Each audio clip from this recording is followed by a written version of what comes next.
노은결 소령은요 대통령실 출입이 잦았습니다. 예. 그래서 이제 근무하던 중에 대통령실 직원들이 윤석열이나 김건희에 대해서 이야기하는 것을 따로 녹음하는 형식으로 기록을 해뒀어요. 아. 제보를 하다가 이제 걸렸어. 그리고 신원 불상자로부터 폭행을 당해 수술까지 하는 일이 발생을. 중수청장이 나쁜 마음을 먹고 국수본부장이 나쁜 마음을 먹었다고 하더라도 공수청, 괴물이 될 수가 없는 공수청에서 막을 수 거예요. 있어. 근데 그게 같이 붙어 있으니까 윤석열이 나온 거예요. 그러네. 예. 그 문제는 해결이 되셨죠? 됐어. 아니야, 이건 인정. 그리고 자, 아니 됐습니다. 전혀 그렇지 않아.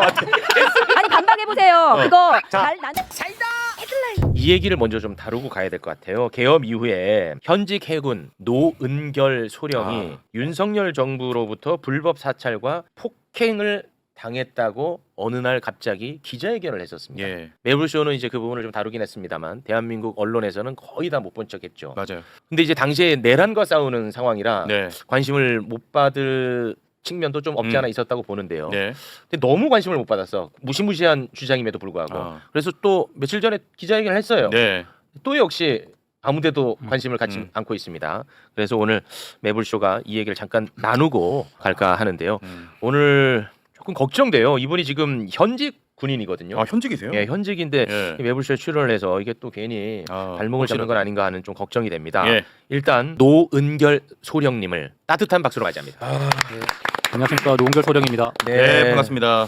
큰 결단을 하신 것 같은데 네. 행여나 이게 또 불이익이 없었으면 좋겠는데 좀 걱정이 됩니다. 괜히. 그 제가 작년 12월에 기자회견을 했을 때 예. 그때도 매불쇼에서 한번 네. 불러주셨었는데 현역 군인 신분이다 보니까 제가 방송 출연이 좀 부적합하다고 생각해서 거절했었습니다. 맞습니다. 네. 그런데 지금 사건 발생 이후에 지금 10개월 지난 동안 아무런 조치가 이루어지지 않아서 그냥 침묵하기보다는 네. 지금도 사실 오늘 이 자리가 현역 군인 신분으로서는 좀 부담스러운 자리이긴 하지만 네. 그래도 제가 군인이기 이전에 시민이면서 또 한 가정의 가장이니까 아유. 제 목소리를 내는 게 또 다른 피해자를 막을 수 있는 일이라고 생각했습니다. 네. 자 그리고 이 외로운 싸움을 하는 노은결 소령 옆에서 관심 가져주고 함께 싸워주고 있는 분이 있습니다. 장인수 기자. 안녕하십니까, 장인 기자입니다. 이게 세상에 별로 알려지지 않아서 그런지 변화가 없는 것 같아요. 내용에 비해서 내용은 아주 정말 무시무시하잖아요. 기자회견을 해보면 제가 이제 두 차례 같이 기자회견을 같이 했었는데 하셨잖아. 반응이 굉장히 놀라요. 네. 기자들도 깜짝 놀라요. 내용에는 놀래. 네, 들으면서 이게 뭔 얘기야. 그리고 눈동자가 커지고 네. 귀를 열고 정말 놀래서 이러고 쳐다보거든요. 네. 거기까지. 거기까지. 거기까지. 미치겠습니다. 안타깝습니다. 자 이게 조금 지난 이야기라 기억에서 많이 사라졌을 텐데 물론 뭐 다룬 적도 없고 다른 네. 데서 그래서 잠깐 정리를 하고 이야기를 좀 들어보도록 하겠습니다. 노은결 소령은요 해군 의장대 대장이야. 예, 그래서 대통령실 관련한 행사를 굉장히 많이 하다 보니까 대통령실 출입이 잦았습니다. 예. 그래서 이제 근무하던 중에 대통령실 직원들이 윤석열이나 김건희에 대해서 이야기하는 것을 따로 녹음하는 형식으로 기록을 해뒀어요. 예.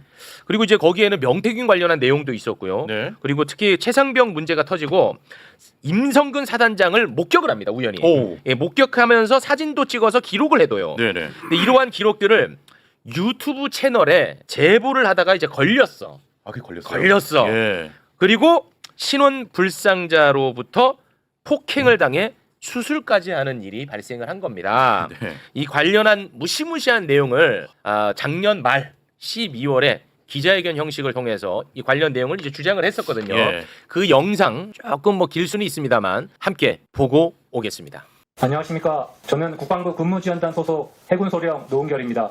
저는 10월 23일 오후 1시경 서울 용산 국방부 영내 병영생활관 8층에서 저를 사찰하던 신원불상의 인력에게 폭행과 협박을 당했습니다. 그 결과 계단에서 떨어져 허리가 부러지는 사고를 당했습니다. 상위 등급 6급으로 퇴역 대상이 되었지만 전역 부동의 및 계속 복무 신청을 해둔 상태이며 현재는 재활 치료 중에 있습니다. 당시 신원불상의 그 인원은 저에게 대통령에게 충성 맹세하지 않는 종북 불온 세력 빨갱이라고 하였고 저뿐만 아니라 가족에게도 협박을 하였는데 제가 보는 앞에서 제 와이프를 성폭행하고 이제 두돌된 제 딸은 얼굴에 큰 상처를 내서 평생 후회하도록 만들겠다고 얘기를 하였습니다. 올해 7월에도 촬영을 하고 아파트 지하 주차장에서 태블릿 PC로 옮기고 있는데 어느새 남성 2명이 제 양옆으로 다가와서 저를 제압하고 태블릿 PC와 휴대전화를 가져갔습니다. 그들은 저한테 죽고 싶냐며 지금이라도 가족이 안전하고 싶다면 쓸데없는 행동을 멈추라고 경고했습니다. 그러다 사건 전날인 10월 22일 가족들과 함께 영등포 타임스퀘어에 방문했었습니다. 화장실 칸에 들어가 있는데 누군가 화장실 문 밖에서 내일 12시 병영생활관 부충이라고 말했습니다. 듣는 순간 그들이라고 직감할 수 있었습니다. 어떤 식으로든 그들과의 관계를 끝내야겠다는 생각으로 용산 국방부로 들어갔습니다. 국방부에 가는 도중 일이 잘못돼 봉변을 당할지도 모른다는 생각이 들었고 이때 제보 메일을 작성해서 김어준의 겸손은 힘들다와 이종원의 시사타파 TV에 보내게 되었습니다. 병영생활관으로 곧장 갔습니다. 한참을 기다리던 중 선글라스와 마스크를 쓴 남자가 나타나 욕을 하는 동시에 제 복부를 가격하며 다른 곳에 제보한 적 없는지 캐물었습니다. 저는 제보한 적이 없다고 잡아댔지만 그는 저를 때리기 시작했고 저는 계단에서 떨어져 허리를 비롯한 온몸의 충격으로 정신을 잃었다가 그날 저녁 발견돼 국군 수도통합병원으로 이송되어 수술을 받게 되었습니다. 네. 야, 이 주장이 사실이라면 진짜 끔찍한 너무 일입니다. 무섭네요, 정말. 너무 무서운 이야기입니다. 예. 거의 한 90%는 지금 다 처음 듣는 얘기라고 하시네요, 확실히. 예, 많이 안 알려져. 예, 전혀 알려지지 않은 상황이다 보니까. 제가 배경을 예. 한두 가지만 네네. 좀 정리해 준 게 첨언을 하자면 네. 일단 노은결 소령님은 해군 의장대장으로 오래 근무를 했습니다. 네. 의장대장. 의장대장. 외국에서 국빈 오면 의장대가 사열해서 어떤 행사들을 하잖아요. 네. 그걸 지휘하는 사람. 네. 앞에 칼 들고 그 지휘하는 그렇습니다. 사람. 그 영상도 있어요. 네. 많이 찍힙니다. 네. 그 윤석열 때도 했고. 예, 뭐 지휘하는 사진 뭐 한번 잠깐 볼까요? 그러면 뭐 이분이 뭐 군인이 아닌 거 아니냐는 댓글들이 좀 많이 올라와서 네. 네. 아주 정말 그 멋있는 대단한 곳이에요, 이 정도. 예, 아주 멋있는 역할을 하는 지휘관입니다, 지휘관. 네. 네, 의장 대장. 그러면서 대통령실 행사를 해야 되니까 대통령실 행사를 당연히 협의를 하려면 의장대가 대통령실 들어가서 행사를 하려면 협의를 해야 될 거 아니에요. 그렇지. 의장 대장이니까 당연히 음. 이제 대통령실을 드나드는 그런 거였고 표창을 엄청 많이 받아요 군에서. 그리고 간부로 임관할 때 수석인가? 네. 수석이었어요. 수석 얘기를 빨리 해야지. 좀 약간 서운해하시네요. 또 우리 아, 또 그런 걸 수석. 좋아하죠. 네. 수석이었어요. 상을 엄청 그러니까 이분이 아주 그 굉장히 인정받는 분이었다는 그러니까, 거야. 예, 예. 아, 그 활약상 영상도 있다는데요. 영상도 잠깐 한번 좀 볼까요? 지금 악사는 분이에요. 노은결 윤석열이라서. 예. 예. 사실 뭐 윤석열을 빼고 그 대통령 저런 행사가 엄청 큰 행사거든 사실. 그러니까 그거를 네. 지휘하는 사람이야. 지휘하는 사람이야, 이 사람이. 그건 뭐 예. 군에서도 일단 기본적으로 인정을 받고 신뢰를 받는 사람이라고 봐야 되는 거고요. 네. 이분이 또 왜 임성근, 그러니까 이 사람은 뭐 그런 관종이냐, 마당발이냐, 왜 이런저런 데 끼냐 이렇게 생각하실 그렇지. 수 있는데 그게 아니라 노은결 소령님이 애를 진짜 갖고 싶은데 애를 계속 못 가지셨어요. 3년간 난임 시술을 계속 받습니다.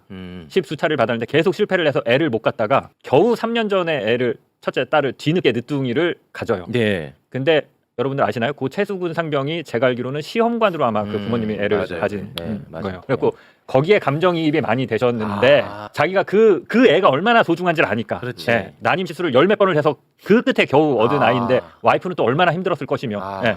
그러니까 거기에 이제 감정이입이 좀 되셨고 정의감도 있으시고 임성근 사단장은 어떻게 본 거냐? 해군 관사에 살아요. 해군 관사 옆에 바로 해군 호텔이 붙어 있습니다. 근데 임성근 사단장이 거기 자주 나타나더라는 거예요. 그래서 누군가와 얘기를 하더라는 거예요. 근데 그때 임성근 사단장은 국회 증언 나오면 모른다, 만난 적 없다, 뭐 처음 듣는다. 이러니까 그런데 누군가는 계속 만나고 있었던 그 와중에 그 시기에 그러니까 혹시 거짓말하는 걸 잡을 수 있지 않을까 해서 뭐 쓰레기 분리수거 하러 가다가 임성근 보이면 이렇게 찍고 뭐 그랬던 거예요. 근데 그게 걸린 것 같아 어느 순간 저쪽 정보기관이나 어디 찍는 걸 이제 요원들한테. 걸렸어. 네. 그런 사건입니다. 아, 이제 걸리고 나서 너 뭐 하는 짓이야 이제 이렇게 된 거고. 그렇죠. 예, 예. 그 뭐 누구한테 걸렸는지 몰라요. 그 실은 그렇죠. 비상자라고 우리는 이제 명합니다. 그 사람들로부터 협박당하고 그 사람들로부터 폭행을 당하고 심지어 수술까지 받는 전역 대상자까지 됐다는 거예요. 예, 예. 근데 그 거기에 대해 동의하지 않아서 지금 아직까지 현역으로 계시는 거죠. 네. 그렇습니다. 일단은 지금 몸 상태는 어떠십니까? 재활 치료를 계속 받고 있는 상태인데 현재 지금 장애 등급을 받아서 뭐 회복할 수 없는 장애로는 남았지만 그래도 제가 신념을 갖고 행동한 거라서 제 선택에 따라서 한 거라서 후회는 네. 없습니다. 아휴, 그럼 지금 군 생활은 어떻게 하고 계시나요? 지금 기존에는 사건이 발생했을 때는 그 육아휴직 상태였다가 네. 지금은 몸을 크게 다치고 나서 이제 질병휴직이라는 제도가 있어서 질병휴직으로 전환을 해서 지금 현재는 질병휴직 상태로 있습니다. 네. 자, 그러면 이거 진실 규명이 이제 돼야 될 텐데 네. 지금 뭐 어디까지 와 있는 거죠? 저기 시작되자마자 그러니까 그 사건이 일어나고 나서 국방부 조사본부에서 조사를 일단 시작합니다. 왜냐하면 국방부 영내에서 일어난 사건이고 그냥 본인이 폭행을 당했다라고 주장을 하니까 네. 조사를 시작했는데 결과만 말씀드리면 국방부 조사본부는 입건 전 조사 중지. 그러니까 입건을 안 한 거예요. 입건을 안 했어요. 예, 용의자를 특정할 수 없다. 아. 그러니까 지금 신원 불상이잖아요. 네. 가해자를 알아야 되는데 우리 가해자가 누군지 모르겠어요. 그리고 가해자가 있는지도 모르겠어. 그러니까 조사 중지 이렇게 된 상태고. CCTV 확인한 다음에 CCTV를 본인들은 확인했다라고 해요. 국방부 조사본부에서는 일부 확보해서 그 국방부 병영생활관이나 그 주변 CCTV를 확보했다라고 하는데 우리가 아무튼 용의자를 특정할 수 없어서 입건 전 조사 중지. 근데 소령님이 주장한 그 예를 들면 폭행할 때 썼다라고 하는 그 멀티탭의 전선줄 이런 네. 거 목에 감아서 막 계단에 네. 매달리게 예. 하는데 그랬었죠. 그런 것들은 현장에서 발견이 됩니다. 아 발견이 됐어? 네, 그래서 조사본부가 갖고 있어요. 오. 그런 것들은 이제 사진도 변호사가 이제 그 확보한 증거 사진은 변호사한테도 제시를 해서 변호사가 보기도 했고. 네. 근데 아무튼 그렇게 됐고 국방부가 이건 전 조사 중지 조치를 내리니까 이거를 다시 민간 경찰, 용산 경찰서에 다시 그 수사 의뢰 진정을 합니다. 예. 조사해달라. 국방부에서는 이거 못할 것 같다. 음. 근데 이제 경찰은 공나무 사건 종결. 뭐 국방부 조사본부가 한 거 왜 우리가 따로 할 수 있을 건 없을 것 같네. 그래서 공나무 사건 종결. 요 상태입니다. 그래서 요 오늘 상태가 아니라 다 종결된 거네. 그렇죠. 없어요. 사건이 없네. 없어요. 그래서 이제 국감도 지금 현재 앞두고 있고 이제 네. 9월 10월이면 국회에서 국정감사가 네. 열리잖아요. 네. 어찌됐건 사건이 하나 계류돼 있는 게 필요하다 싶어서 네. 오늘 다시 경찰에 뭐 그 고소를 하는 건 의미가 없을 것 같고 네. 노은결 소령님이 일단 최수근 상병 특검 음. 에는 좀 부담 드리는 것 같아서 죄송한 마음도 있는데 일단 주의를 환기시키기 위해서 오늘 3시 반에 최수근 상병 특검에다가 고소장을 일단 좀 제출해서 사건을 하나 계류를 시켜놓으려고 합니다. 그래서 네, 요 특검에도 이게 고소가 가능해요? 어쨌든 임성근 사단장과 관련돼서. 관련해서 아. 뭔가 행위를 하다가 지금 그 당한 거기 때문에 예. 그걸 갖고 이제 특검이 수사를 해줄지는 모르겠어요. 네. 특검도 그 자기가 수사할 수 있는 대상이 정해져 있거든요. 아마 검토를 좀 해보겠죠. 그리고 못하면 이제 다른 경찰이나 이런 들이 아마 이첩을 할 겁니다. 네. 용의자를 특정할 수 없어서 입건을 못 한다라는 거는 말이 안 되는 소리죠. 아, 그런가요? 그러면은, 예. 아니 생각해 보세요. 어디서 변사체가 발견됐어. 음. 살해당한 것 같아. 그럼 당장 그 누군지 알아요? 누가 죽였는지? 모르죠. 모르잖아. 네. 그럼 찾아야 되잖아요. 찾는 네. 게 수사잖아. 그렇죠. 지금 비슷한 상황이잖아요. 사람이 죽지만 않았지 분명히 다쳤어. 네. 현장에서 수술까지 그 했어. 얘기했던 도구까지 다 발견됐어. 예. 그럼 그걸 찾아야지. 네. 그 찾아 나가는 과정이 이제 내사를 시작해서 용의자를 찾아내고 그 다음에 이제 입건해서 피의자를 특정하고 이렇게 가야 되는데 네. 그거를 안 해버리면 그러면 세상에 억울한 죽음은 하나도 밝혀질 수가 없는 거예요. 아. 가해자가 나타나지 않는 이상 말이 안 예. 되는 짓을 한 거죠. 그렇지. 당부에 보고하지 않고 언론 활동을 했거든요. 이거 전혀 군인 신분한테 되게 큰 거예요. 큰 징계 사항이에요. 그렇습니다. 네, 그 군생활 해보셨으면 알겠지만 네. 기자회견하고 보고도 안 하고 막 이런데 출연하고 하는 거. 네. 근데 아무런 얘기가 없어요. 그거에 대해서. 아 그거에 대해서는 너 그거 아무런 얘기 없어요? 징계할게라는 말조차 꺼내는 것도 없어요. 그래요? 그냥 없던 일, 그러니까 이게 저희가 처음 기자회견을 했잖아요. 네. 12월 3일 내란이 불거진 지 얼마 안 되잖아. 네. 그러니까 다들 이 정치 상황 속에서 이건 또 뭐야? 어. 이러고 그냥 좀 없는 사건. 우리 이거 괜히 적극적으로 수사하기도 싫고 뭐가 만지기 싫은 거야. 지금 예. 보면 그냥 관료들이 척하는 거네. 네, 그 부대에서 전화조차를 안 해요. 너 어떻게 된 거냐? 이런 전화조차도 없어요. 그 세상에 존재하지 않는 사람처럼 네, 행동하는 지금 것 그런 같아요. 상태예요. 네, 이 얘기는 꼭 하고 싶다 하는 부분이 있으면 한 말씀 좀 부탁드리겠습니다. 일단 제가 사건을 겪고 나서 10개월 동안 많은 생각이 들게 했는데 언론에 대해서 뭐 기존 레거시 미디어나 이런 유튜브 같은 뉴 미디어나 언론들이 판단을 할 때 제가 겪은 사건과 그리고 제가 다친 사실은 감성의 영역도 아니고 판단의 영역도 아니고 그냥 객관적 사실 그 자체인데 네. 언론에서 아무도 다루어주지 않는다는 사실 그리고 그걸 판단할 때 본인들의 뭐 입맛이나 아니면 뭐 이해득실을 따져서 재단을 해서 평가를 한다는 게 좀 제가 믿고 있었던 언론에 대해서 조금 실망스러웠고 또 하나는 요즘 방송을 보면 더 느끼는 게 언론들이 범죄 피해자의 목소리에 귀를 기울이는 것보다는 범죄 혐의자나 가해자 이런 사람들한테 오히려 마이크를 쥐어주고 그러네. 그런 사람들의 이야기를 더 많이 들려주면서 그 사람들의 뭔가 변명거리를 제공해준다거나 아니면 그 사람들이 오히려 대중들한테 좀 친화적인 이미지로 좀 다가가는 모습을 보면서 이게 좀 뭔가 좀 안 맞지 않나 그런 씁쓸한 이게 이제 생각을 되게 많이 중요한 했습니다. 말씀인데요. 야, 출입처 제도의 문제와도 연결돼 있는 거잖아요. 이게 과거부터 출입처 기자로서 그 출입처하고 결탁해가지고 그냥 제대로 감시 역할을 못하고 함께 유착해서 썩어버리는 대표적인 데가 국방부 기자실이었어요. 그러니까 국방부를 생각해 보세요. 취재하기가 어려워. 어렵죠. 뭐 이렇게 접근하려고 그러고 보안이 안 네. 된다 그러고 예. 계급 낮은 사람은 인터뷰하면 징계한다고 하니까 그거 어렵겠죠. 못하고 네. 그러면은 정보를 공급받는 선이 되게 단순해요. 그거를 주로 하는 데가 대변인실이라고 해서 있는 데가 있고 근데 대변인실은 자기가 직접 일하는 게 아니라 주소 모은 얘기를 전해주는 건데 네. 직접 이제 기자들을 붙잡고 뭔가 이제 유도를 하고 방향을 정하는 게 정보수사기관이에요 주로. 걔네들은 사복 입고 다니면서 기자실 다니면서 특히 이제 저 옛날 기무사, 네. 방첩사 직원들 이런 애들이 기자들 입장에서 볼 때는 정보가 나올 수 있는 유일한 통로야. 아니면은 계급 높은 사람들.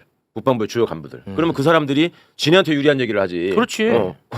어두운 흑막이 있는 얘기를 하겠습니까? 네. 그러니까 일방적인 보도만 계속 되는 거고 네. 그다음에 기자들이 노은결 소령한테는 얻어먹을 게 없잖아요. 없죠. 근데 그것들하고 친하게 지내면 면세 양주부터 군 휴양소 싸게.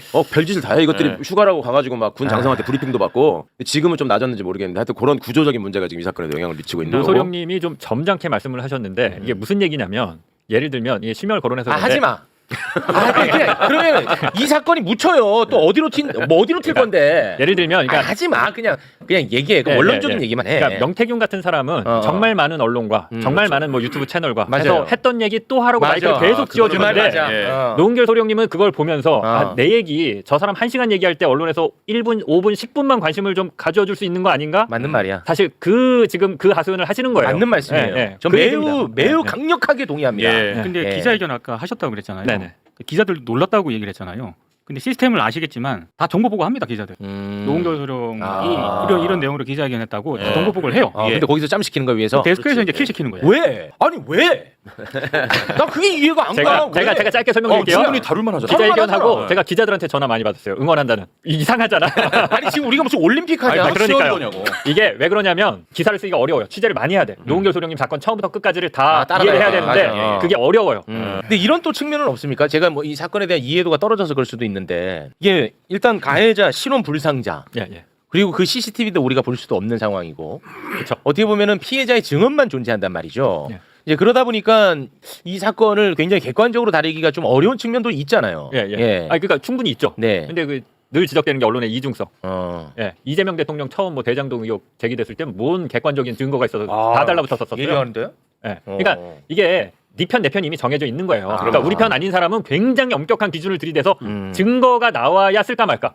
기울백은 증거 있는데 왜 안 썼어? 아 예리한데? 그러니까 이 사건은 다루기 싫으니까 그런 얘기를 하죠. 왜 안 써요라고 하면 증거도 없고 부장에 불과하고 뭐 그랬다가 괜히 또 언론사 문제될 수도 있고. 법원이야 법원. 언론이 언론이 증거. 아니라 법원. 그러니까 그런 거는 그럴 수 있는데 법원하는 똑같은. 그러면 이재명한테 예를 들면 조국한테 예리한데? 뭐 같은 기준을 들이대라 이거죠. 제 네. 얘기는. 쓰고 싶을 때는 아무 증거 없어도 마구마구 써제끼죠. 책임 다지면서.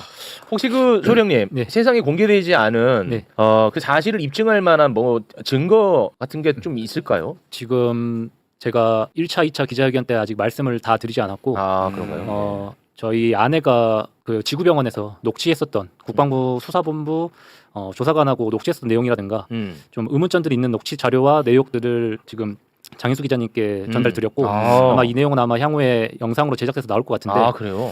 그 제가 좀 제 사건에 권력의 개입이 돼 있다고 좀 의문을 푸는 포인트가 한 3군데 정도 있습니다. 예. 첫 번째는 제가 사건 당일에 9시에 발견이 됐는데 발견이 되고 나서 구조가 돼서 앰뷸런스에 탑승을 했는데도 앰뷸런스가 장시간 출발을 하지 않아서 왜 이렇게 출발을 하지 않느냐.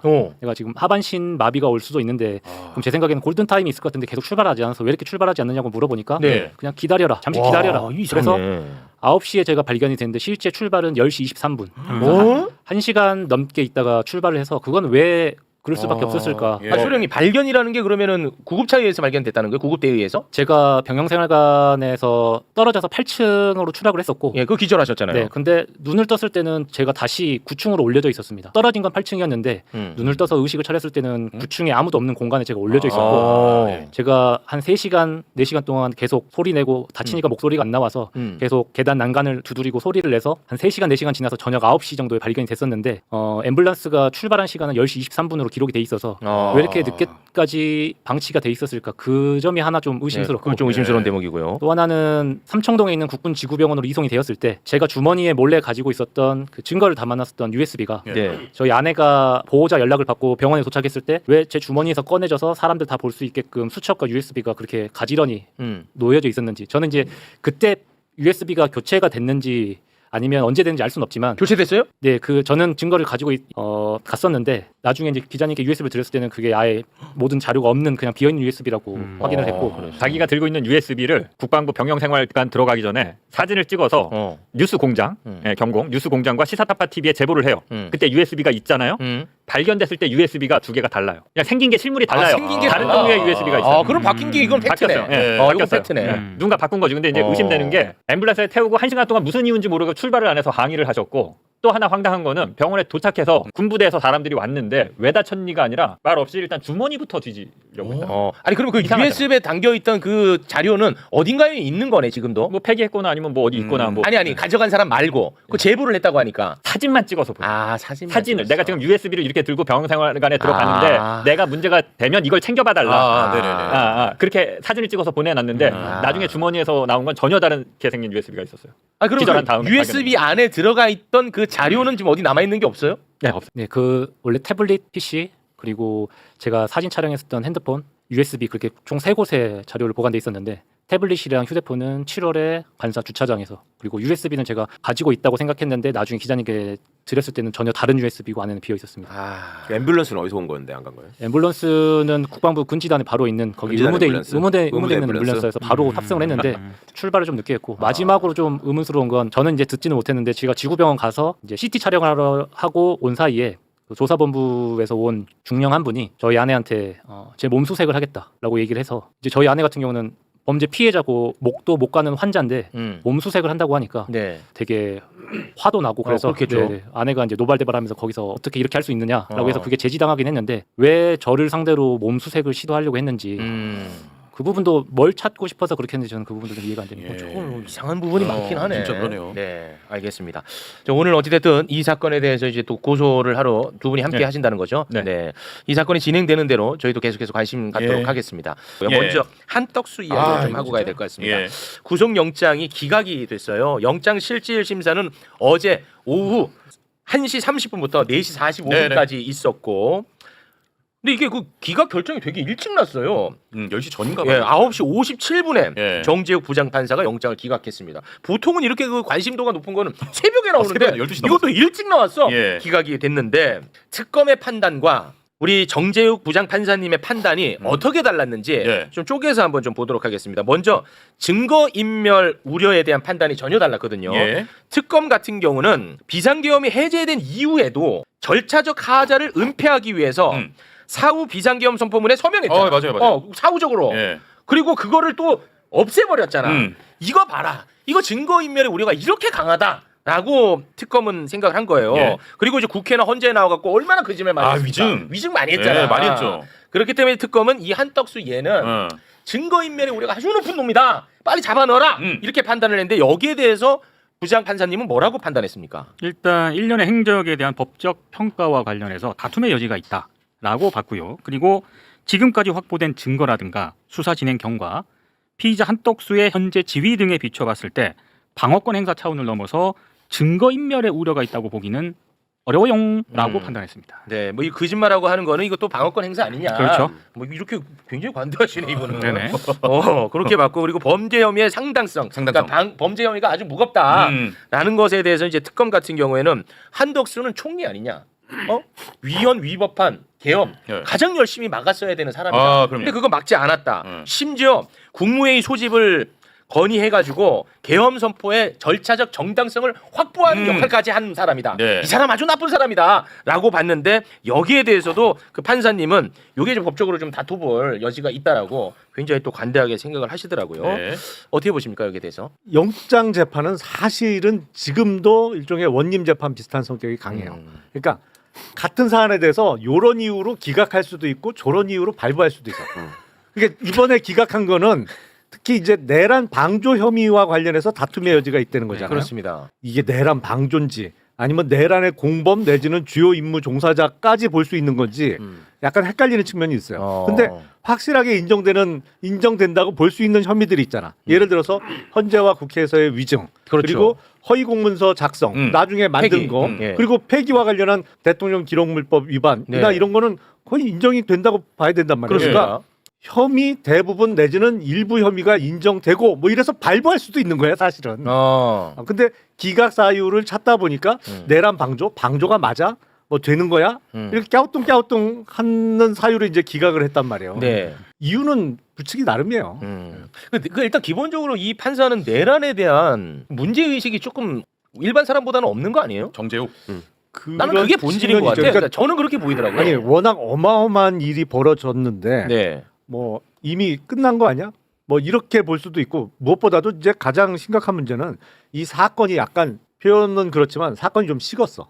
왜냐면 12월 3일 날 내란이 벌어지고 지금 8달 이제 좀 있으면 9달이 되는 거잖아요. 그렇습니다. 사실은 이게 12월 말이나 뭐 1, 2월 달에 수사가 이루어졌다고 하면 내란의 충격이 와갖고 바로 국민들이 이제 아직 충격에서 벗어나지 못하고 있을 때 수사가 들어서 팡악하면 뭐 다 잡아들이는 쪽으로 갔을 텐데 그때는 그렇게 하는 수사기관이 없었단 말이에요. 네네네. 제대로 수사를 할 만한. 그 사건이 이미 9달 가까이 지났으니까 네. 약간 식었어요. 그러다 보니까 뭐 그게 큰 이유로 작용했는지 아니면 내란을 보는 시각이 조금 다른 건지 네.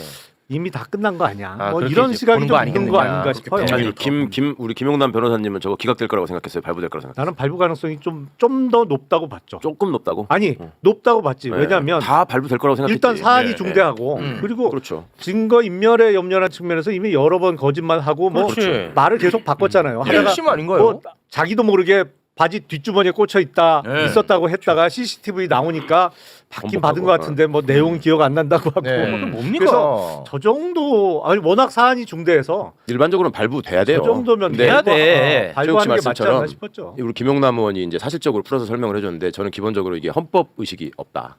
이게 이제 법원 구성원들이 공통적으로 갖고 있는 문제거든요. 예. 헌법을 기준으로 그 헌법의 체계 안에서 법률이 작동하고 공무원이나 공직자가 헌법 준수 의무를 지키면서 국민에 대한 봉사자로서 기능한다는 인식이 없어. 그렇죠. 지가 스스로 봉사자라고 생각 안 하기 때문에 맞아. 위에서 내려다보는 사람이라고 생각하기 때문에 난 이게 그리고 본질이라 봐. 교육 양성 과정에서도 그걸 강조해서 가르치지도 않아요. 아. 그래서 사법연수원 같은 데서 헌법 강좌 같은 게 굉장히 시간이 짧아요. 형식적으로 그냥 배우고 말고.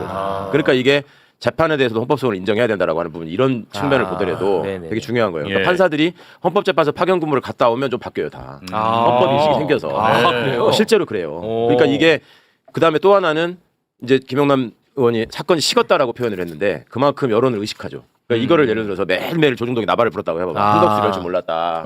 노회한 관료의 최후 뭐 이런 식으로 해가지고 때마다 국민 속여 막 이런 거 기사 썼다고 해봐요. 아 이렇게 못하는구나. 발바지 솔직히 말해서. 이 사건은 도저히 기각될 수 없는 사건이에요. 그렇죠. 기각될 수 없는 사건이 기각됐고요. 이렇게 되면 법원의 존재 이유가 있냐 이런 생각 들거든요. 한덕수는 내란 우두머리 윤석열의 그다음 2인자였잖아요. 그럼 이 위헌 위법한 비상계엄을 막을 절대적인 책임이 있는 자이고 그리고 그 밑에 한덕수 밑에 있는 사람들이 다 구속된 거 아닙니까? 네. 군이나 경찰부터 시작해가지고 그러면 한덕수는 당연히 구속이 돼야 되는 거잖아요. 네. 그런데 이 중앙지법 영장 전담 판사들이 이 영장 김건희 국정농단 특검에 대해서 초기에 영장을 그 엽생 영장 이런 것들을 기각하고 맞습니다. 이런 것들은 굉장히 이해가 되지 않는 거예요. 맞아요. 그래서 이 영장 전담 판사들이 이런 식으로 계속 잘못된 판단을 하게 되면 네. 저는 이 사법부가 정말 국민적 지탄을 받을 것이다. 그리고 네. 한덕수에 대해서는 당연히 영장 재청구해야 됩니다. 예. 근데 좀 한 가지 내란 특검에 대해서 말씀드리고 싶은 게 뭐냐면 네네네. 이거를 내란 우두머리 방조로 구성을 했어요. 맞아요. 이게 내란 우두머리 방조를 구성하면서 지난번에 제가 여기 와서 말씀드린 게 약간 부작위범 비슷하게 막아야 되는데 안 막았다. 그러면 부작위범 같은 경우에는 보증인 지위가 의무가 있고 그다음에 보증인 의무가 있느냐 뭐 이런 약간 그래서 여기서 법적 평가와 관련해서 네. 뭐 소지가 있다 이러면서 기각한 거예요. 맞아요. 그래서 이걸 내란 우두머리 방조뿐만이 아니라 저는 내란의 중요 임무 종사 이런 부분까지 적극적으로 내란 특검에서 더 붙여가지고 한덕수는 당연히 재청구해서 발부받아야 됩니다. 아니 그 한덕수가 계엄의 밤에 추경호랑도 통화했단 말이야. 그러니까요. 그러니까 특검은 유인촌이랑도 통화하고. 아마 추측컨대 가장 낮은 수준의 단계로 일단 죄명을 설정하고 그래서 이제 올라가는 거를 추가 수사를 구속 수사를 통해서 네. 생각했던 것 같아요. 네. 근데 이제 그게 오히려 법원이 이용하는 빌미가 됐다는 게 박은정 의원님 말씀이에요. 그런 그러니까 말씀 이제 보세요. 같아요. 네.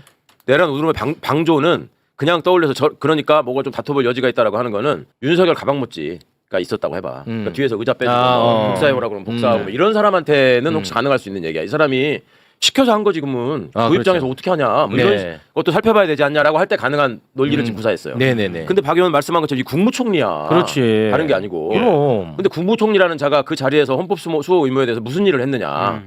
지 말에 의하면 아무것도 안 하고 나는 그냥 마음속으로는 싫었는데 나중에 보니까 갑자기 종이가 와서 뒤에 꽂혀 있더라. 이 정도 얘기 한 거는 그거 네. 자체로 구속사유예요.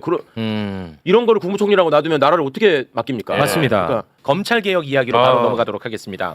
검찰 개혁은 이 절실한 시대적 과제이고 예. 이제는 뭐 별 이견 없이 그냥 자연스럽게 절차만 밟아서 이제 완성되는구나 싶었는데 말이지요. 아이고. 정성호 법무부 장관과 민주당과의 이견이 표출되는 모양새입니다. 예.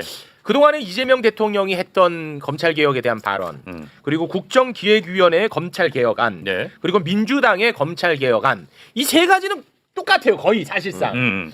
그 예상 그림 하나 좀 올려주시겠습니까? 바로 이렇게 하나로 모아지거든요. 예, 예. 그러니까 검찰청의 수사권과 기소권을 분리를 해서 수사권을 갖는 중대범죄수사청은 행정안전부 밑에다가 두고 네. 그리고 기소권을 갖는 공소청은 법무부 밑에다가 두고 수사권을 조정하는 국가수사위원회는 총리실 밑에 둔다.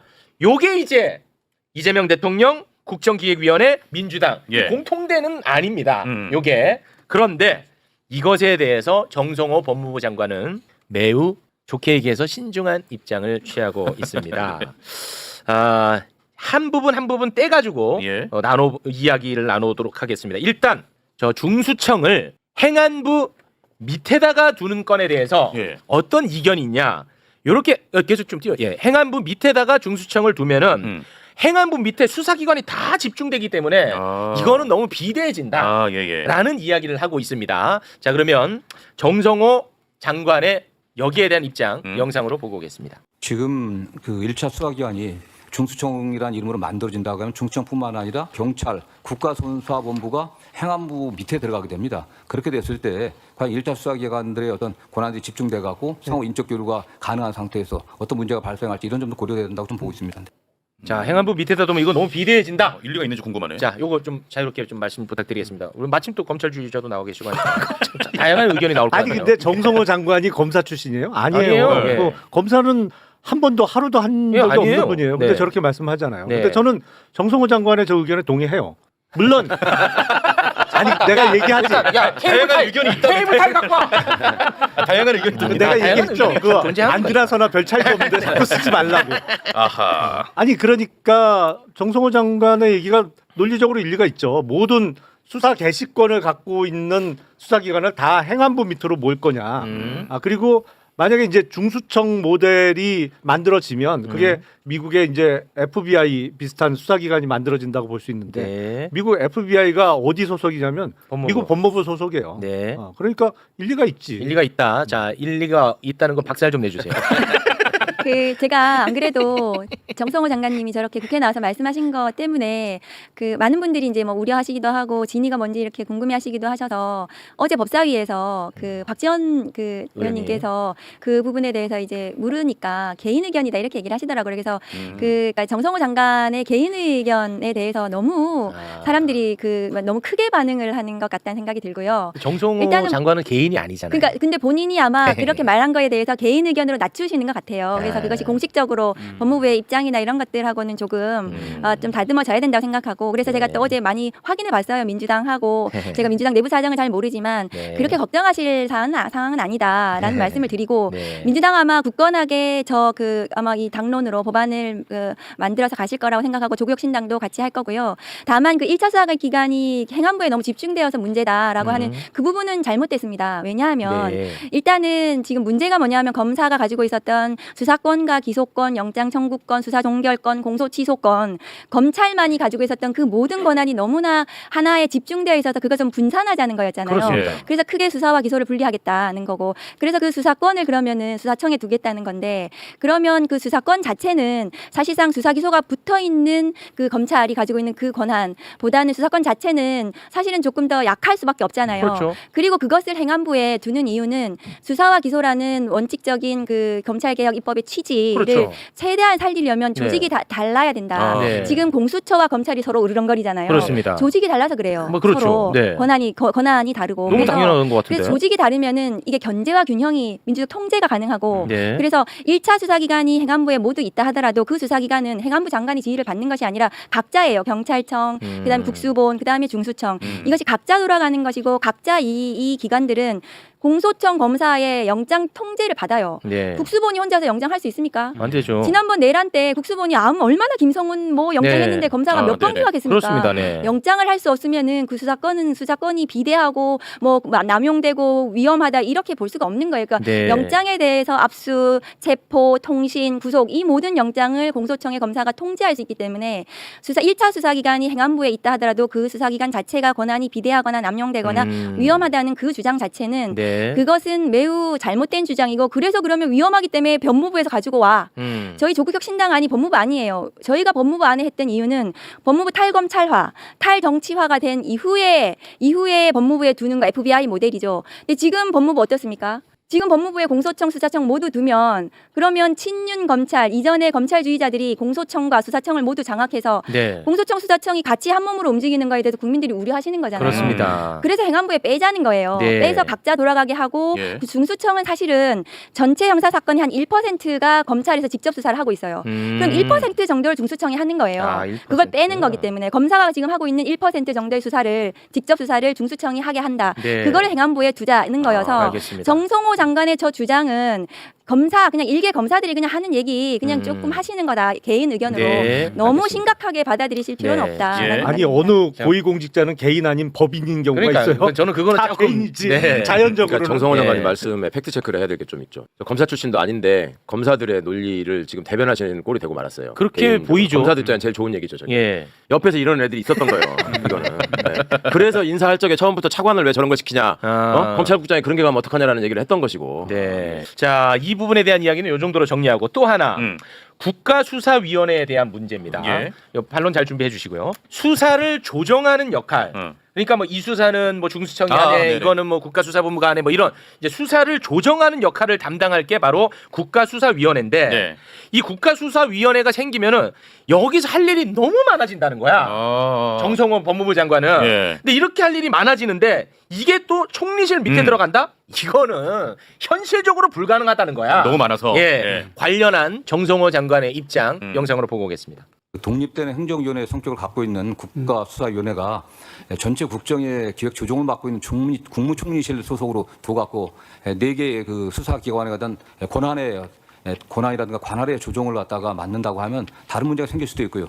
나와 있는 안에 의하면 국수위가 경찰의 그 불송치 사건에 대한 이의를 담당하게 돼 있는데 현재 제가 최근 통계를 정확히는 모르지만 4만 건 이상이 됩니다. 독립된 행정위원회가 이 사건 4만 건 이상을 다룬다는 것은 물리적으로 불가능하기 때문에 이런 점도 좀 고려돼야 될 것으로 봅니다. 네. 국가수사위원회에 대한 문제점. 예. 그 이따가 그 검사의 보안 수사권에 대해서는 집중적으로 다룰 테니까 그 얘기는 빼고 여기에 대해서만 서로 좀 말씀 좀 부탁드릴게요. 사실은 우리나라는 그동안은 수사와 관련한 관할권의 문제는 거의 없었어요. 거의 본격적으로 불거진 게 이번에 내란 수사하면서 불거진 거지. 그 전에는 관할권의 문제는 거의 제기지 아니, 않았어요. 검찰이 독점하니까. 아니 그래서 일단 우리는 그 왜냐면 연방제 국가가 아니라서 네. 뭐 전국 단일의 경찰 조직, 전국 단일의 검찰 조직이 있는 시스템이기 때문에 관할 문제가 거의 제기될 일이 없었는데 미국은요 어떤 사건이 딱 벌어졌을 때 제일 먼저 등장하는 게 관할권의 문제입니다. 네. 거기는 대단히 복잡해요. 그러니까 거기는 지역의 보안관도 있죠.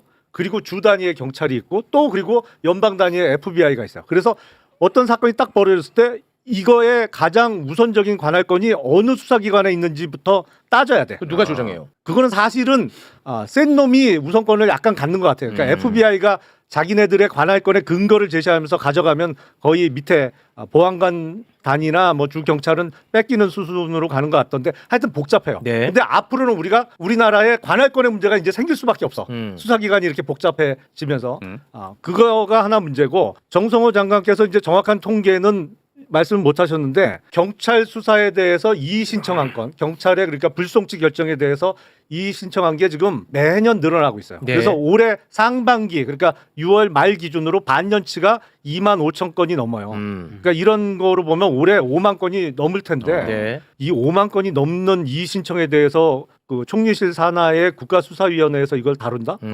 그러려면 5만 건을 다루려면 적어도 과부하가 걸릴 것이다. 어마어마한 인원이 필요할 거예요. 네네. 이게 이제 현재하고 미래를 섞어버리면은 제도 개선을 하는 얘기하는 거에서 자꾸 이렇게 논지가 흐려지게 되는데 그런 게 있는 거죠. 지금은 이제 우리가 미래를 어떻게 할 것이냐에 관해서 얘기하는 거거든요. 그러니까 현재의 관행이나 현재 현행 제도에 문제가 있기 때문에 미래를 얘기하는 거잖아요. 그렇죠. 예. 근데 이제 현재 잘못된 거를 근거로 해가지고 미래를 재단할 수는 없는 거거든. 이제 국가수사위원회 발상이 왜 나왔냐면 저는 이제 저게 과연 저렇게 합의제 기구로 돼서 효율적일까 이거는 기본적인 좀 의문은 있어요. 근데 저게 왜 저 얘기가 왜 나왔냐면 그간에 검경 수사권 조정이라는 얘기가 나올 때마다 네. 항상 뭐 시끄럽다라는 얘기를 했잖아요. 맞아요. 그럼 막판에 그 조정 역할을 하는 게 총리실이었어요. 항상 이명박 때도 그랬고 박근혜 때도 그랬고 문재인 정부 때도 그랬고 결국은 상급 기관에서 이거를 조정을 해주지 않으면 끝까지 대가리 들이받고 싸우는 거야.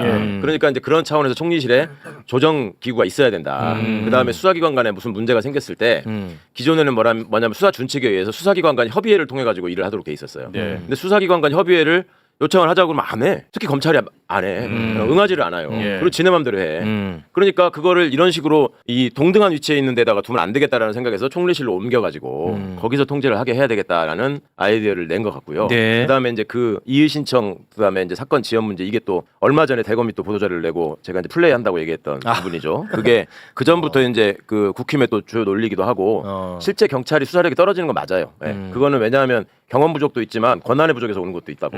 검찰처럼 막 무소불위로 아무거나 지네 관할이 되든 안 되든 막 마구잡이로 하는 거하고는 다르지 지금. 그런데 결정적인 문제가 이의 신청으로 인해서 사건 처리가 지연되는 사건이 너무 많아지고 있다라고 하는 거는 경찰만의 문제인 것처럼 얘기하거든. 아니에요, 그거는 검찰의 문제도 심각하게 있는 거예요. 지금의 현행 형사소송법과 수사준칙에 의하더라도 협력을 해가지고 네. 중간 중간에 그런 이의 신청이 없도록 하게 설계를 해놨어. 근데 이게 검사 정권을 거치면서 지들 마음대로 하다 보니까 그건 안 하고 그냥 경찰한테 던져버리기만 하는 거야 계속. 그리고 경찰은 이게 능력도 부족한 데다 과부하가 걸리니까 자꾸 이제 거기에 대해서 이의 신청이 늘어나고 지연되는 건 사실이에요. 근데 우리가 그렇기 때문에 앞으로 하지 말자가 아니라 그렇기 때문에 앞으로 만드는 제도에서는 이런 일이 없도록 하기 위해서 어떻게 얘들의 유기적 협력 관계를 더 잘 정교하게 만들 것인가. 그 일을 안 하면 어떻게 할 것인가. 이런 제도를 만들고 있는 거예요, 지금. 자, 오늘 이제 가장 중요한 포인트입니다. 지금 검찰 개혁의 핵심이 뭡니까? 검찰이 수사 못하게 하자는 거. 그렇죠. 이게 핵심입니다. 예. 그래서 검사의 보안 수사권 이게 이제 가장 중요한 문제입니다. 맞아요. 보안 수사라는 이름으로 다시금 검사들이 수사권을 갖고 싶어하는 이 욕망 이게 결국 굉장히 중요한 문제라고 수도 없이 얘기를 해왔었거든요. 예. 그런데 검찰의 보안 수사에 대한 입장이 요게 또 갈려요. 정성호 법무부 장관이 이 부분에 대해서도 또 좀 생각이 달라 보이는데 예. 이따가 이제 발언을 듣겠습니다만 발언 중에 전권 송치라는 단어가 나와요. 전권 송치. 예. 근데 전권 송치는 뭐냐면 경찰에서 예. 경찰에서 불송치한 이 사건을 검찰에 송치하는 것. 요게 이제 정권 송치인가 봐요. 예. 그거를 좀 참고하고 법무부 장관의 발언을 좀 들어보도록 하겠습니다. 1차 수사기관이 한 사건을 넘겨받았을 때 불기소 사건, 불송치한 사건까지 같이 넘겨받을 것인지 아니면은 기소 의견으로 결정된 사건만 넘겨받을 것인지 이 문제 좀 결정이 돼야 될 것이고요. 전권 송치를 하지 않는다면 수사 지휘권을 갖다 줄 것인지 아니면은 송치된 사건에 대해서 보완 수사를 어느 정도 권한 줄 것인지 뭐 이런 점들이 복합적으로 고려돼야 될 그런 문제입니다. 우선은 네, 이거 제일 중요해. 그 발언 중에서 장관님 좀 공부를 좀 하셨으면 좋겠어요. 왜냐하면 아까 뭐라고 하지 말라며. 그러니까 공부가 좀 안 돼 있으세요. 예. 지금 저 그 수사주의하고 전권 송치 저 부분은 네. 그 2021년인가요? 그 문재인 정부에서 2017년인가요? 그 이미 끝났어요. 논쟁이 끝났다고요. 1차 수사권 조정에서요. 그러니까 끝나가지고 그때 행안부 장관, 법무부 장관 모두 모여가지고 합의서까지 쓰고 지금 최강욱 의원님 잘 알고 계세요. 그래서 저건 이미 다 끝난 사안이다 논쟁이. 그러니까 그 논의 자체가 끝나서 이미 법 체계가 들어와 있고 지금 안착돼 가고 있기 때문에 저거를 다시 왜 말씀하시는지가 저게 공부가 안 돼 있을 것 그러면 같다. 정리가 됐다는 게 전권 송치 다시 말해 폐기됐고, 경찰이 네. 불송치한 거를 그냥 검찰에 넘기는 건 없어졌어요. 없어진 거예요. 그리고 그래서. 사지권도 없습니다. 그러니까 그게 이제 서로 협력하는 관계죠. 그러니까 네. 그리고 그러니까 저에게는 네네. 그 이미 다 끝난 사안인데 저 얘기를 왜 하시냐 하면은 보안 수사권 때문에 하는 거예요. 보안 수사권을 가져야 된다고 이제 주장하는 주장의 이유는 뭐냐 하면은 보안 수사를 검사가 막 빨리 해야 되는 거예요. 그 사건이 기소 의견으로 송치되는 사건에 대해서 그래 빨리 기소를 해야 되는데 그 이 검사가 보안 수사를 못 하게 되면 그러면은 이 사건을 이제 보안 수사 요구를 통해서 경찰에 보내는데 경찰에서 지지부진 막 한참 느려지면 아까 이제 수사 지연의 문제가 있다. 그 주장 때문에 그럼 검사가 보안 수사 하게 해야 된다라는 주장인데 그것은 검사 수사 기소 분리에 완벽히 반하는 주장이기 때문에 네. 보안 수사 요구권을 통해서 해결을 하고 보안 수사 요구를 하는 사건에 대해서 검사가 챙길 수 있도록 하면 되는 거예요. 그러니까 제도를 개선하면 되는 그러니까 거예요. 보안 수사는 검사가 못하지만 보안 경찰 수사, 너네 네. 이거 보안 수사해라고 네. 하는 요구권은 있는 겁니다. 요구권은 있습니다. 자 시간이 없어서 다시 얘기하지만 네. 현재 생기는 문제를 가지고 미래에도 그렇게 될 것이다라고 얘기하면 안 돼요. 현재 그런 문제가 있으니까 미래에 그렇게 못하게 하려고 지금 제도 개선하는 그렇죠. 거예요. 네. 그러니까 지금 제도상으로요. 일단 아까 제가 말씀드린 상호 협력 원칙, 서로 간의 수사 단계에서부터 검사하고 사법경찰관이니까 기소를 담당하는 사람과 수소를 담당하는 사람이 계속 협의해가면서 해라라는 게 현재도 있어. 현재도 있어. 안 하고 있었을 뿐이야. 경찰이 말을 안 듣고 안 하고 있었을 뿐이야. 그게 그 얘기가 지금 빠져 있어요. 그러니까 자, 수사 과정에서도 이제 협력을 하게 되면 네. 굳이 보안 수사를 요구할 이유도 별로 없지 않습니까? 계속 협력하면서 수사하니까. 그다음에 보안 수사권은 어디서 나오는 얘기냐면 기소해야 될 사건에서 기소해야 될 사건에 송치라는 단어가 연결되는 겁니다. 네. 그래서 경찰이 기소해달라고 보내요. 근데 검사가 보니까 증거가 부족해. 그러니까 더 수사하세요. 이게 보안 수사예요. 네. 근데 비판하는 지점 어디에 있냐면 그럼 기소 안 하는 사건 어떻게 할 거냐? 경찰이 말아먹는 사건 어떻게 할 거냐? 그 수사를 부실하게 할 때 그냥 묻어버리는 거 아니야? 부실하게 해야 될 사람은. 그래. 이게 걱정이잖아요. 왜냐면 경찰도 못 믿어요. 예. 그거에 대해서는 경찰이 불송치 결정을 하고 끝내잖아요. 네. 그 끝내는 권한은 경찰이 있어. 근데 끝내고 땡이 아니라 이걸 송부해야 돼. 검찰에다가. 검찰에 송부. 그래서 검찰이 리뷰를 할 수 있어요. 그래가지고 봐서 아니 이게 최욱이 지금 10억 받아먹었는데 왜 덮은 거야? 다시 하세요. 재수사 요구권이 있어요. 재수사 요구권이 있어. 그러니까 처음에 협력해야 되고 기소하는 사건에서는 보완 수사를 요구할 수 있고 말아먹는 거는 재수사할 수 있고 그러면 경찰이 얘기 안 들을 수 있잖아요. 아니 네가 뭐라고 하든 나 안 할 거야. 안 이러면 어떻게 할 거냐? 어떻게? 그러면 검사가 저 사람 바꿔라.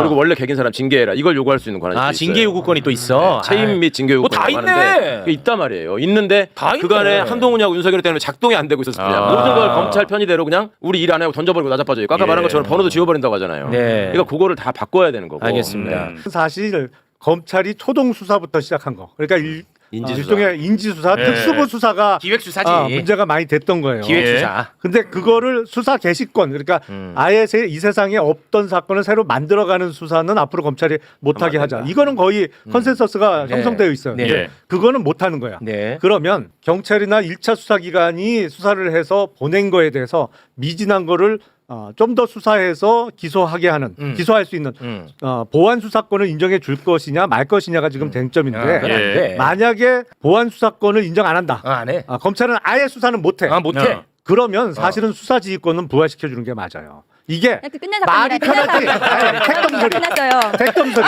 아니 택덤이 지금 아니라 이미 법으로 끝났다고요. 그것은. 협의 협력 관계라고 하잖아요.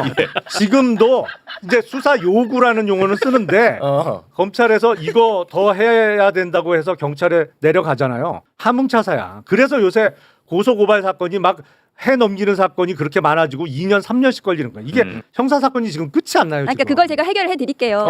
해결이 가능해요. 그게 제도가 개선돼 가지고 보완이 가능하거든요, 충분히. 근데 지금 현재 이제 당시에 지난 21대 국회에서 그 검찰 수사권 축소 법안 만들고 하면서 그 검찰에서 그러면 검찰의 보완 수사 요구하는 거는 이제 그 검찰 사건부에서 완전히 없애버려. 이래 가지고 그게 챙겨지지 못했던 거예요. 지네가 개기느라고 네. 제도를 그렇게 없애놓고 그렇게 없애버린 거예요. 근데 그건 충분히 가능하다라는 이거 한마디만 드릴게요. 그러니까 그 예전에 이재명 더불어민주당 대표에 대한 수사, 검찰이 직접 수사가 수사 개시만 한 게 아니에요. 경찰에서 올라온 사건 무한대로 확대한 거. 그러니까 형사부에서 그것도 특수해서 한 것도 아니고 그게 가능했던 거예요. 그게 그러니까 뭐 그래서 검사의 직접 수사 개시만 없으면 과거의 그런 문제들 정치 검찰들의 행태가 없어질 것이다라는 것이 아니라 그 일단은 수사권 자체가 굉장히 위험하고 선진국의 OECD 선진국이 모두 수사기소부가 분리게 되어 있고 하기 때문에 그래서 수사기소 분리의 취지에 맞도록 두고 세상에 검사만이 수사권을 가져야 된다. 검사가 수사하는 것이 정의로워. 이것은 말이 되지 않아요. 그거는 전제가 잘못됐어. 제가 그 지금 현재 국회에 나와 있는 검사 출신 그 국회의원들 중에서 가장 최근까지 검사했던 사람이에요. 제가 검사하면서 경찰하고 매우 협력이 잘 됐습니다. 저는 계속 협력하면서 수사했단 말이에요.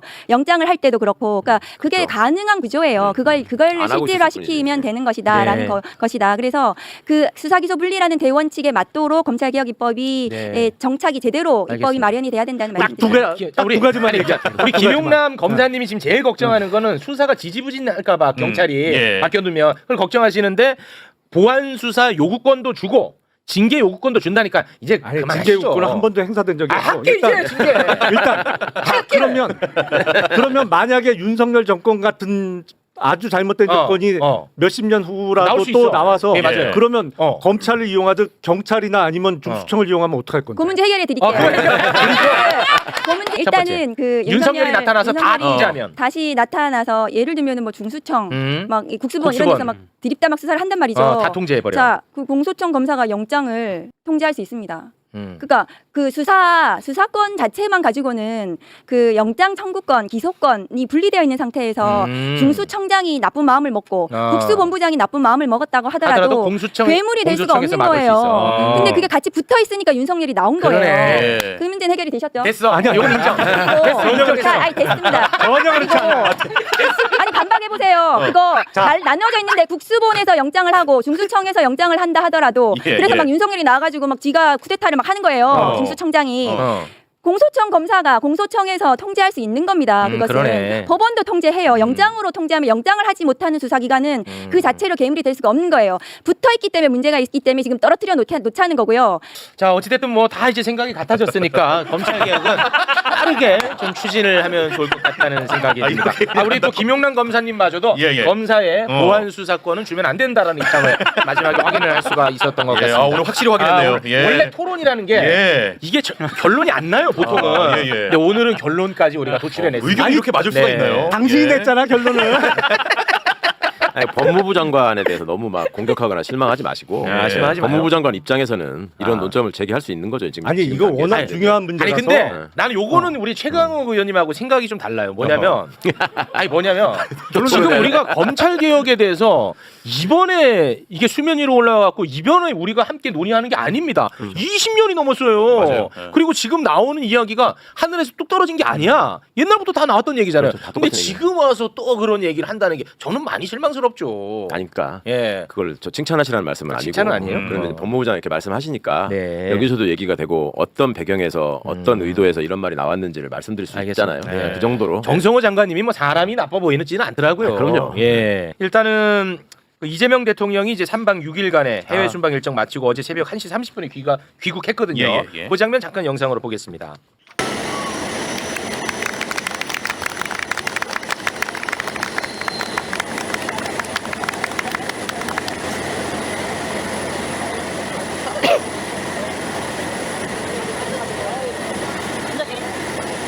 네. 수고 많으셨습니다. 이번 해외 순방의 뒷이야기는 저희가 또 월요일에 함께 깊이 있는 이야기를 나눠볼까 하고요. 예. 한미 정상회담 3시간 앞두고 트럼프가 이제 그 이상한 SNS 올리지 않았습니까? 예, 걱정했죠. 야, 근데 이것과 관련해서 예. 매불쇼가 분석한 게 진짜 다 맞았습니다. 이것과 관련해서 김디모데 목사님이 이제 매불쇼에 나와가지고 네. 트럼프는 극우 개신교들에게 받은 만큼 서비스를 해줘야 되기 때문에 그 차원에서 한 것이라는 해석을 하나 내놓은 적이 있었고요. 예. 그리고 해리포터 신혜리 기자가 매불쇼에 또 나와서 트럼프 대통령이 이재명 대통령을 맞이하는 그 순간에 예. 그 밖에서 이것과 관련해서 막 물어보는 사람들이 있었어. 그 사람들은 일부러 반미 이재명을 외치면서 이재명 대통령을 공경에 처하게 만들려는 일종의 준비된 퍼포먼스다. 그때 이런 이제 분석을 내어놓았었는데 예. 이 둘 다 사실이었던 것 같습니다. 왜냐하면 트럼프가 이재명 대통령 딱 만나는 그 순간 이재명 대통령 귀에다 대고 쟤네들 저거 다 가짜 뉴스야. 라고 이야기를 했더라고. 그래요? 예. 그러니까 우리의 분석이 맞았던 거야. 진짜. 정확하네. 네, 그 장면 영상으로 보고 옵니다.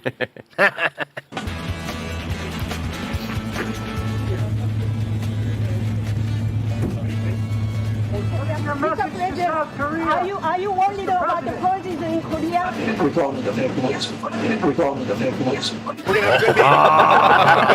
대박이야.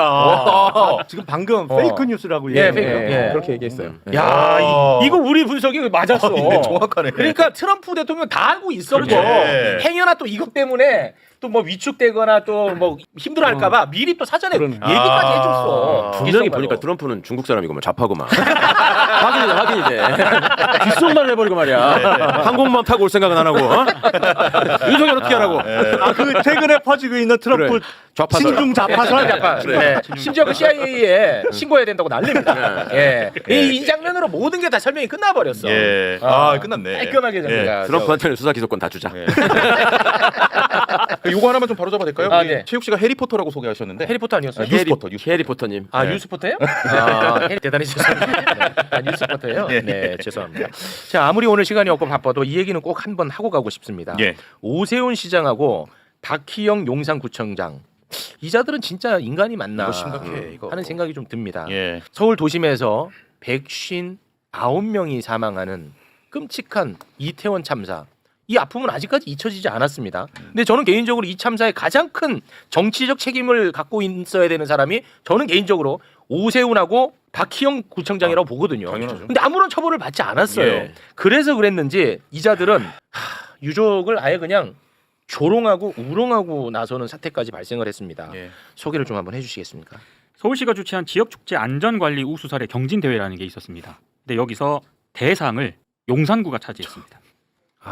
이태원 일대의 안전대책이 높은 평가를 받아서 대상을 지금 수상했다. 이게 이제 작년에 할로윈 기간 중에 용산구가 이태원 일대의 안전대책이 높은 평가를 받아서 그래서 용산구에다가 서울시가 대상을 줬다라고 일단 밝혔고요. 아니 심지어 그 헬로윈 대비 맞습니다. 일을 잘했다라고 해서 대상 헬로윈이라는 단어를 써서 썼어요. 이렇게 한다는 게 말이 돼?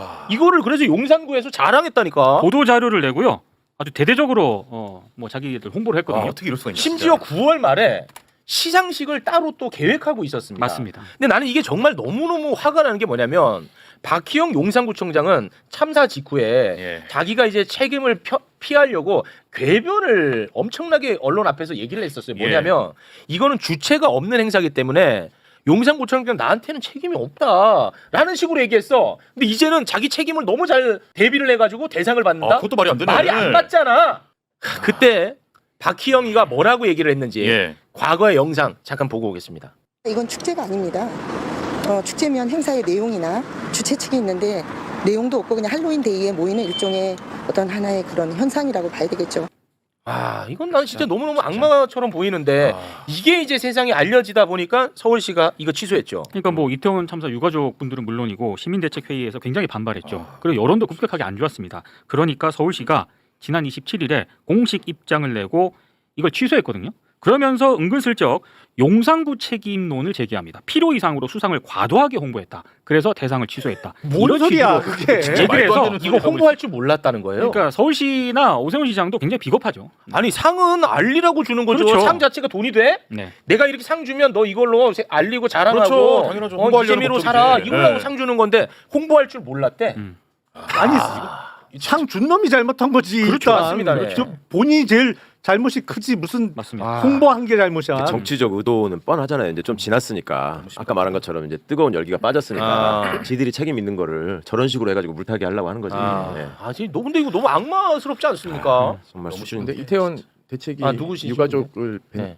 대표분 뵀는데 네. 가장 걱정하는 건 박희영 구청장이 내년 지방선거에 다시 출마하려는 계획을 가지고 있다. 네. 진짜로? 그래서 그런 얘기 그런 들었어요. 유가족들한테. 그래서 그게 가능할까요라고 가능해? 했는데 제가 저 상을 주는 거는 그런 의도성이 다분하지 않나라는 생각이 들고 지금 국민의힘 스탠스면 저는 공천 죽어도 남을 거라고 생각해요. 저것도 출마용으로 저렇게 해가지고 네, 이거 네, 수상 맞습니다. 이거 쓰려고 그러는 네네. 거죠. 그렇습니다. 나는 책임 없다. 난 이런 상도 받았다. 네. 둘 다. 와 또 나온다고. 그러니까 이태원 참사가 얼마나 큰 재난이었고 그거의 심각성을 별로 못 공감 안 느끼는 것 해. 같아. 그게 가능한가요? 근데? 아니 나도 그게 어떻게 가능한지 모르겠는데 그러지 않고서야 어떻게 용산구를 찍어서 가장 안전관리 우수 그것도 헬로윈. 그러니까 그거를 상을 줄 수가 있어요. 저기 난 좀 얘기해. 맨하탄 지방검찰청이 직접 수사해야 돼. 안할 건이 없어서. 회의 씨는 끝났습니다. 네. 네. 갑자기 우리 임태훈 소장님이 나오신 이유가 있습니다. 예. 임태훈 소장님은 군 인권센터 소장님이잖아요. 네. 인권에 대해서 굉장히 관심이 많은 분인데 그렇습니다. 관련 이야기를 좀 나눠볼까 해서 저희가 모셨습니다. 국민의 인권을 보호하라고 만든 게 바로 국가인권위원회예요. 네. 그런데 국민의 인권을 유린한 내란 우두머리 윤석열의 인권을 우리가 좀 보호하자라는 공고안을 국가인권위에서 의결을 한 적이 있었죠. 예. 기억나죠? 예. 근데 그 이유에 대해서 사람들이 잘 몰라요. 그냥 한번 분노하고 말았는데 야 이거 진짜 열받더라고. 내란 우두머리 윤석열의 인권을 보호하자는 권고안이 의결됐어. 예. 그 다음에 이 권고안을 대한민국에 존재하는 모든 수사기관이 그렇게 하겠다고 또 회신을 냈더라고. 다 수용하겠다. 수용하겠다고 또 했어. 네. 나는 몰랐네. 저는 몰랐어요. 저는 이렇게 수용률이 높은 거 처음 봤어요. 다 수용했어요. 통상적으로 어떻게 하냐면 불수용을 하면 나중에 불수용이 끊기니까 이것을 답변을 교묘하게 해요. 검토하겠다. 통상적으로 검토한다고 얘기해요. 근데 이걸 수용했어요. 근데 이걸 수용을 이렇게 빨리 즉각적으로 하는 거는 미친 거 아닙니까? 특히 권력기관들, 검찰, 네. 경찰, 군대 이런 데가 즉각 수용을 하는 것은 제가 이례적으로 처음 봅니다. 와. 어느 정권에서도 네. 인권위가 권고를 하면 불수용을 하려고 많이 노력해요. 네. 근데 이렇게 빨리 하는 것도 저는 이것도 조은석 특검이 수사해야 된다고 생각합니다. 자, 이런 어처구니 없는 일들을 했었어요. 대한민국 국가인권위에서. 맞아요. 그런데 이 와중에 이 얘기를 하려고 이제 모신 거예요. 예. 이 와중에 국민의힘이 인권위 상임위원 두 사람을 또 추천을 했거든요. 두 명을. 예. 그런데 역시 또 인권위에 가장 부적합한 사람들을 어디서 잘도 골라가지고 땅을 캐가지고 이 두 사람을 끌어올려서 추천을 했습니다. 누군지 소개를 좀 부탁드리겠습니다. 일단 이상현 숭실대 교수인데요. 이상현. 이분 간단하게 소개를 해드리면 예. 보수 기독교 단체인 복음법률가회 실행위원이고요.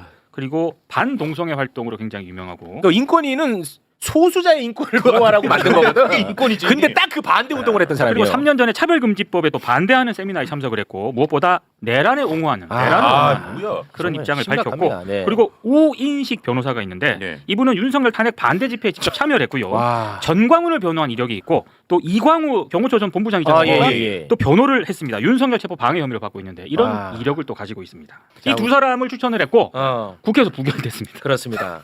국힘이 추천권이 있지 선출권이 있는 건 아닙니다. 선출권은 국회에 있는 것이고 예. 국회에서 표결을 해서 국회가 선출하는 건데 이렇게 내란 세력, 특히 국회의원을 체포하고 불법 계엄으로 의회를 무너뜨리려고 한 사람을 국회가 추천하는 건 국회의 기능과 권능에 대한 이율 배반이다. 그렇지. 그리고 두 번째, 인권위가 해야 될 일은 국민의 기본권을 지키고 인권 보호를 해야 되는 수단인데 그런 기관에 반인권적인 인사를 추천해서 가게 하는 것도 인권위 그렇지. 설립에 반하는 것이다. 예. 그래서 앞으로 이런 인사가 계속 추천하게 된다면 의장님이 특단의 조치를 취할 것 같아요. 예를 들면 네네. 의장의 권한은 본회의에 안건을 안 올릴 수 있습니다. 그렇죠. 네. 그러니까 통상적으로 이거는 관례에 따라서 양당에게 추천 권한을 상임 하나 비상임 하나를 각각 4명을 준 건 4명을 각각 2명씩 준 건데 그것을 남용하고 있다라고 판단되면 의장이 직권으로 안건을 상정 안 할 수도 있다는 것을 네. 어제 경고를 한 겁니다. 네. 그런데 제가 봤을 땐 장동혁 의원이 네. 당대표가 됐기 때문에 국민의힘은 극우 내란 정당에게 떨어졌다. 저는 그렇게 보고 있어요. 그러니까 계속적으로 저런 인사를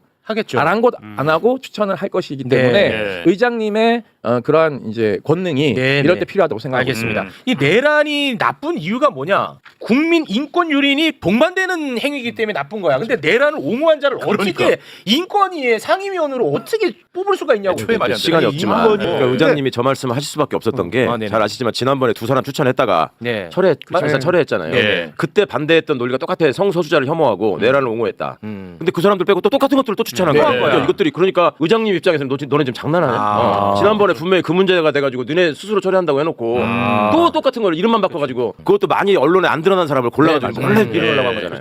이재명 대통령이나 이런 사람들을 흔들게 하려고 하는 겁니다. 저렇게 가서 트럼프한테 혹시라도 이제 뭐라도 트집 잡히고 오면 가짜 대통령 프레임 씌워서 윤석열 다시 석방시키고 복귀시켜야 된다라는 네. 프레임을 짜기 위해서 이렇게 알겠습니다. 촘촘하게 하고 있다는 말씀을 드리고 싶습니다. 네. 아 오늘 뭐 준비한 거를 다 거의 못 해가지고 너무 좀 찝찝하네요. 그래도 있습니다. 오늘 권성동이는 진짜 운 좋았다는 것만 잡아야 되는데. 알면 될 것 같습니다. 저기 하나만 네. 오늘 윤석열 재판이 있었는데 또 불출석했습니다. 네. 6번째 불출석인데요. 지기현 재판장이 네. 서울구치소로 뭘 보냈나 봐요. 오늘 이런 얘기를 했어요. 법정에서 오늘 또 윤석열 대통령 불출석 하시는 거냐라고 물어보더니 마찬가지로 인치 강제구인 얘기하는 겁니다. 인치는 상당히 곤란할 것 같다라는 서울구치소의 보고서가 들어왔다라고 얘기를 하고 있어요. 그래서 오늘 불출석을 이제 해서 골석 재판을 진행했는데 저희 쪽에도 윤석열 징벌 의뢰한 거 있지 않습니까? 징벌 의뢰한 것에 대한 서울구치소 답변이 왔습니다. 공식적으로 답변 온 게 뭐냐면 수영복 탈의 등 경미한 규율 위반 행위라고 얘기를 하고 있어요. 경미하지 않거든요. 그래요? 감시 20일까지 취할 수 있는 건데 왜 소장 바뀌었는데 왜 그래? 그러니까요. 그래서 경미하다라고 이제 자기네들이 스스로 이렇게 낮춰서 이제 저희한테 얘기하고 수용 생활에서 안내 방송이나 적발 보고서 발부 등을 통해서 지속적으로 계도하고 있다. 윤석열에게 계도가 될지는 모르겠으나 정당한 사유 없이 교도관의 직무상 지시를 따르지 않을 경우에는 징벌을 부과하는데 외부인 요청이 아닌 경우에는 소장이 징벌권을 가지고 있으니까 소장이 해야 된다는 얘기를 하는데 이것도 말장난이죠. 저희가 소장이 사인만 할 수 있게끔 징벌 의뢰서도 같이 보내지 않았습니까? 네. 그래서 저희가 이런 말장난을 하고 나 윤석열을 진짜. 비호하고 있는 것에 대해서 이게 다 지기현 재판부나 서울구치소 다 짜고 치는 것이거든요. 아니 소장 바뀌었는데도 그러니까요. 그래서 저희가 이 답변에 대해서 어떻게 법률적 대응을 할지 좀 고민을 하고 있습니다. 왜냐하면 서울구치소장이 바뀌었다 하더라도요. 윤석열에 대해서 강제 구인하는 것에 대한 건 여전히 교정당국의 공포스러운 어떤 비겁함이 있다고 저는 생각하고 있습니다. 그래서 이것에 대해서 적법한 조치를 하지 않는다면 네. 서울구치소장을 저희가 법률적으로 직무유기든 네. 뭐든 간에 걸어서 징계 의뢰를 하든 알겠습니다. 법적 조치를 할 예정입니다. 네, 알겠습니다. 예. 참 그것이 좀 어렵습니다. 오늘 힘들다 예, 진짜. 좀 어렵네요. 너무 어렵네. 사법부도 좀 문제가 많고 예. 검찰은 뭐 문제가 많다는 건 수도 없이 다뤘는데요. 권성동 다루지도 못했어. 검성 다루지도 못했고 검찰 개혁에 대한 이야기 그래도 모두가 또 합의점을 찾아낸 점은 굉장히 또 성과가 아닐 수가 유의미하죠. 없습니다. 근데 굉장히 그 특이한 댓글들이 많이 달리네요. 박은정 의원하고 김용남 의원은 서로 반대되는 의견이었잖아. 네네네. 그러면 누구 한 명을 좋아하면 한 명을 싫어하고 뭐 이러는 건 가능한데 네. 왜 둘 다 아웃시키라고 하는 거지? 뭔지를 모르겠어요. 둘 다 좋아가 아니고 둘 다 아웃시켜라. 둘 다 아웃. 뭐야? 아니 오늘 한쪽은 손을 들어줄 줄 알았는데 예. 그 이상한 반응들이 많이 올라오고 있습니다. 함께해 주신 네 분 대단히 고맙습니다. 감사합니다. 고맙습니다.